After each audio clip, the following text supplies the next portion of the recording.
നമസ്കാരം കൂട്ടുകാരെ. Mutual funds, നിങ്ങളൊരു എക്സ്പീരിയൻസ് ഇൻവെസ്റ്റർ ആണെങ്കിൽ നിങ്ങൾ തീർച്ചയായും ഇതിനെപ്പറ്റി കേട്ടിട്ടുണ്ടാവും. പക്ഷെ നിങ്ങളൊരു ബിഗിനർ ആണെങ്കിൽ നിങ്ങൾക്ക് പല ടൈപ്പ് ഓഫ് ഡൗട്ട്സ് അല്ലെങ്കിൽ കൺസേൺസ് ഉണ്ട്.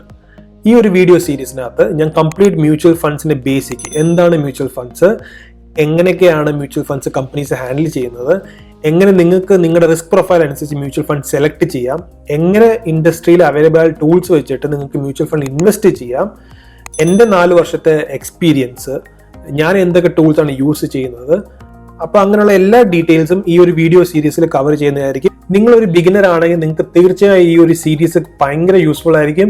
അതുകൂടാതെ നിങ്ങളൊരു എക്സ്പീരിയൻസ് ഇൻവെസ്റ്റർ ആണെങ്കിൽ നിങ്ങൾക്ക് പല കാര്യങ്ങളും പുതിയതായിട്ട് മനസ്സിലാക്കാൻ പറ്റും. My name is Christy Kunjumon. Welcome to Pravasi fin talks.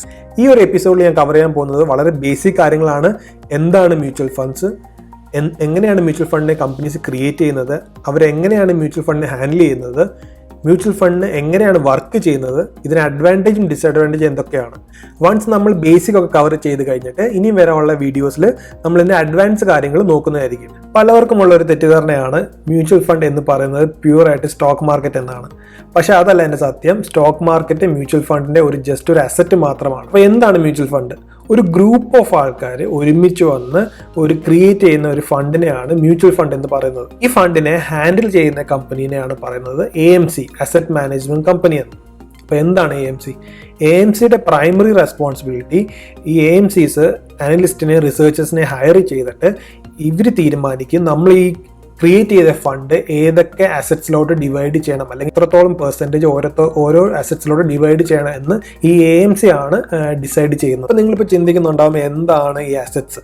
Assets എന്ന് പറയുന്നത് ഗോൾഡ് ആവാം, റിയൽ എസ്റ്റേറ്റ് ആവാം, ഇക്വിറ്റീസ് ആവാം, സ്റ്റോക്ക് മാർക്കറ്റ് ആവാം, അല്ലെങ്കിൽ ഏതെങ്കിലും ഒരു ഫിനാൻഷ്യൽ ഡെറിവേറ്റീവ്സ് ആവാം, ഏതെങ്കിലും ടൈപ്പ് ഓഫ് കമ്മോഡിറ്റീസ് ആവാം, റിയൽ എസ്റ്റേറ്റ് ആവാം. അപ്പം ഇതെല്ലാം കൂടിച്ചേർന്നതാണ് ഡിഫറെൻറ്റ് അസറ്റ്സ് എന്ന് പറയുന്നത്. ഇന്ത്യയിൽ മോർ ദാൻ 20 AMCs ഉണ്ട്. For example SBI mutual fund, HDFC mutual fund, LIC mutual fund, ICICI Prudential mutual fund. ഈ AMCs നമ്മുടെ ഈ ഫണ്ട് മാനേജ് ചെയ്യാൻ വേണ്ടി ഒരു ചാർജസ് എടുക്കുന്നതായിരിക്കും. ഇവർ ഫ്രീ ആയിട്ടല്ല ഇത് ചെയ്യുന്നത്. ചെറിയൊരു ട്രാൻസാക്ഷൻ ചാർജ് ഉണ്ട് ഇതിന്. അതുകൂടാതെ entry load, exit load, recurring charges, ഈ ചാർജസിനെ പറ്റി മാത്രം ഞാൻ വേറെ വീഡിയോ ചെയ്യുന്നതായിരിക്കും. ഒരു ഇമ്പോർട്ടൻറ്റ് പോയിന്റ് കൂടിയുണ്ട്. 2 വേ ആണ് മ്യൂച്വൽ ഫണ്ട് മേടിക്കാൻ. ഒരെണ്ണം ഡയറക്റ്റ് ഫണ്ട് എന്ന് പറയും, ഒരെണ്ണം ഇൻഡയറക്റ്റ് ഫണ്ട് എന്ന് പറയും. ഡയറക്റ്റ് ഫണ്ട് എന്ന് പറയുന്നത് നമ്മൾ ഈ AMCൻ്റെ അടുത്തുനിന്ന് ഡയറക്റ്റ് ആയിട്ട് നമ്മൾ ഈ ഫണ്ട് മ്യൂച്വൽ ഫണ്ട് മേടിക്കുന്ന എന്ന വേ എന്നാണ് ഇൻഡയറക്റ്റ് ഫണ്ട് എന്ന് പറയുന്നത്. ഇൻഡയറക്റ്റ് ഫണ്ടിനകത്ത് നമ്മളും AMCൻ്റെ ഇടയ്ക്ക് ഒരു തേർഡ് പാർട്ടി ഉണ്ട്, അഥവാ ഒരു ബ്രോക്കർ ഉണ്ട്. അപ്പോൾ ആ ബ്രോക്കറിനും ഒരു ചാർജസ് അല്ലെങ്കിൽ ഒരു കമ്മീഷൻ പോകും. ലോങ് ടേമിൽ ഇതൊരു വലിയൊരു എമൗണ്ട് ആയിട്ട് മാറും. പക്ഷേ നിങ്ങളുടെ ബ്രോക്കർ അല്ലെങ്കിൽ ഈ തേർഡ് പാർട്ടി നിങ്ങൾക്ക് നല്ല സർവീസ് തരുന്നുണ്ട്. ഫോർ എക്സാമ്പിൾ നിങ്ങൾക്ക് ഫണ്ട് സെലക്ഷനിൽ നിങ്ങൾക്ക് നല്ല അഡ്വൈസസ് തരുന്നുണ്ട് എന്നൊക്കെ തരുവാണെങ്കിൽ തീർച്ചയായും നിങ്ങൾക്ക് ബ്രോക്കറിനെ സെലക്ട് ചെയ്യാം, അല്ലെങ്കിൽ ഇൻഡയറക്റ്റ് ഫണ്ട് സെലക്ട് ചെയ്യാം. പക്ഷേ എൻ്റെ റെക്കമെൻഡേഷനിൽ നിങ്ങൾ ഡയറക്റ്റ് ഫണ്ട്സ് ചെയ്യുന്നതായിരിക്കും നിങ്ങൾക്ക് ലോങ് ടേമിൽ നല്ലത്. കാരണം ഇതൊരു ലോങ് ടേമിൽ നമ്മൾ നോക്കുമ്പം നമ്മൾ ബ്രോക്കർ കമ്മീഷൻ മാത്രം വലിയൊരു എമൗണ്ട് ആയിട്ട് മാറും. അപ്പോൾ ആ ഒരു നഷ്ടം നമുക്ക് വരാതിരിക്കാൻ വേണ്ടി നമ്മൾ ഡയറക്റ്റ് ഫണ്ട്സ് ചെയ്യുന്നതായിരിക്കും നല്ലത്. പോസിറ്റീവ് നെഗറ്റീവ്സ് ആയിട്ട് നോക്കാം. ഫസ്റ്റ് പോസിറ്റീവ് ഡൈവേഴ്സിഫിക്കേഷൻ ആണ്. നമ്മൾ ഇൻവെസ്റ്റ് ചെയ്യുന്ന എമൗണ്ട് ഈ AMCs മൾട്ടിപ്പിൾ അസറ്റ്സിലാണ് ഇൻവെസ്റ്റ് ചെയ്യുന്നത്. ഇത് കാരണം ഏതെങ്കിലും ഒരു അസറ്റ്സിൻ്റെ പെർഫോമൻസ് കുറഞ്ഞു കഴിഞ്ഞ് കഴിഞ്ഞാൽ നമുക്ക് ഓവറോൾ നമ്മുടെ മ്യൂച്വൽ ഫണ്ട് വാല്യൂവിൽ വലിയൊരു ഡിഫറൻസ് വരത്തില്ല. അപ്പോൾ ഓവറോൾ മാർക്കറ്റ് വോളറ്റിലിറ്റി കാരണം നമ്മൾ ഇൻവെസ്റ്റ് ചെയ്ത എമൗണ്ട് വളരെ സേഫ് ആയിരിക്കും ഈ കേസിൽ. രണ്ടാമത്തെ ബിഗ്ഗസ്റ്റ് അഡ്വാൻറ്റേജ്, ഇതൊരു എക്സ്പെർട്ടൈസ് ആണ്. ഇത് പ്രൊഫഷണലി മാനേജ്ഡ് ഒരു കമ്പനിയാണ്. AMC ആണ് ഇത് മാനേജ് ചെയ്യുന്നത്.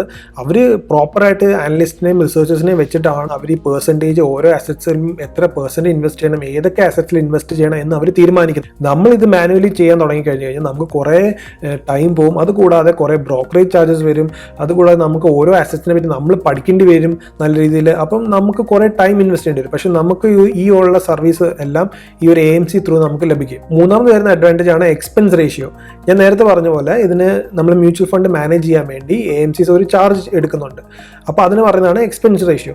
ഈ എക്സ്പെൻസ് റേഷ്യോ ഈ കേസിൽ വളരെ കുറവാണ്. മ്യൂച്വൽ ഫണ്ട്സിൻ്റെ കേസിൽ നമ്മളൊരു ഇൻഡിവിജ്വലായിട്ട് ഓരോ അസറ്റ്സിലൊക്കെ പോയിട്ട് നമ്മൾ ഇൻവെസ്റ്റ് ചെയ്യുമ്പോൾ നമുക്ക് ബ്രോക്കറേജ് ചാർജസ് അല്ലെങ്കിൽ ജോയിനിങ് ചാർജസ് ഒക്കെ കൊടുത്ത് നല്ലൊരു എമൗണ്ട് നമുക്ക് അവിടെ തന്നെ പോകും. പക്ഷേ ഈ ഒരു മ്യൂച്വൽ ഫണ്ടിൻ്റെ കേസിൽ എക്സ്പെൻസ് റേഷ്യോ വളരെ കുറവാണ്. അത് കാരണം നമുക്ക് നല്ല പ്രൊഫഷണൽസിൻ്റെ എക്സ്പീരിയൻസ് നമുക്ക് വളരെ ചെറിയൊരു എക്സ്പെൻസിൽ നല്ല രീതിയിൽ നമുക്ക് കിട്ടും. നാലാമത്തെ ബിഗസ്റ്റ് അഡ്വാൻറ്റേജ് എന്ന് പറയുന്നത് ഇതിൻ്റെ റിട്ടേൺസ് ആണ്.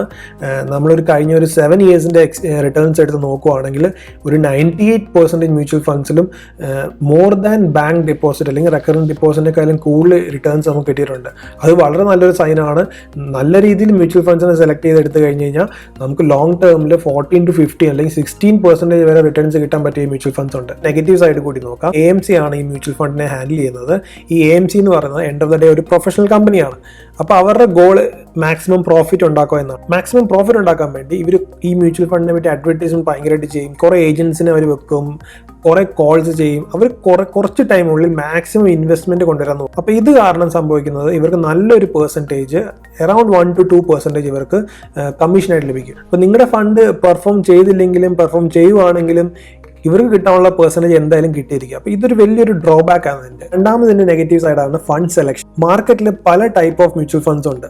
ഫോർ എക്സാമ്പിൾ ICICിക്ക് മാത്രം മോർ ദാൻ 1000 മ്യൂച്വൽ ഫണ്ട്സ് ഉണ്ട്.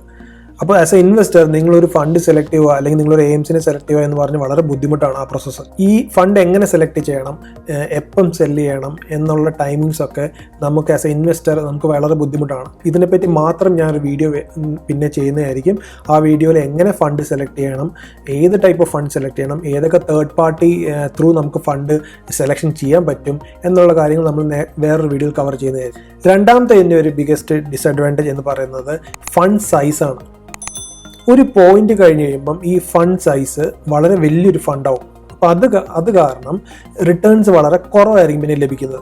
ആദ്യത്തെ 3 വർഷം കിട്ടുന്ന റിട്ടേൺസ് അല്ലെങ്കിൽ ആദ്യത്തെ 4 വർഷം കിട്ടുന്ന റിട്ടേൺസ് ചില ഫണ്ട്സിന് പിന്നെ അത് കഴിയുമ്പോൾ റിട്ടേൺസ് അത്രയും കിട്ടത്തില്ല. ഈ ഫണ്ട് മാനേജേഴ്സ് ഒരു ലിമിറ്റ് കഴിയുമ്പോൾ അവർ ഇൻവെസ്റ്റ് ചെയ്യുന്ന അസറ്റ്സിലും അവരുടെ രീതികളൊക്കെ മാറ്റം വരുന്ന കാരണം റിട്ടേൺസ് വളരെ കുറയും. ഈ ഒരു കാരണം കൊണ്ട് വലിയൊരു ഫണ്ടിൽ നമ്മൾ ഇൻവെസ്റ്റ് ചെയ്ത് കഴിഞ്ഞ് കഴിഞ്ഞാൽ ചിലപ്പോൾ നമുക്ക് ആദ്യത്തെ 3 വർഷം 4 വർഷം കിട്ടുന്ന ആ ഒരു റിട്ടേൺസ് നമുക്ക് ഒരിക്കലും ലഭിക്കില്ല.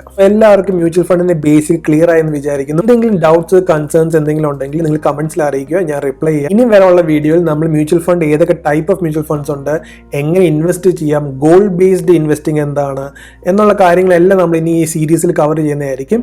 അപ്പോൾ അടുത്ത വീഡിയോയിൽ കാണാം. ബൈ. നിങ്ങൾ ഇതുവരെ സബ്സ്ക്രൈബ് ചെയ്തിട്ടില്ലെങ്കിൽ നിങ്ങൾ ദയവായി സബ്സ്ക്രൈബ് ചെയ്യുക. കൂടെ ആ ബെല്ലൈക്കൻ കൂടി ഒന്ന് എനേബിൾ ചെയ്യുക. എന്നാൽ മാത്രമേ അടുത്ത വീഡിയോ വരുമ്പോൾ നോട്ടിഫിക്കേഷൻ ലഭിക്കുകയുള്ളൂ.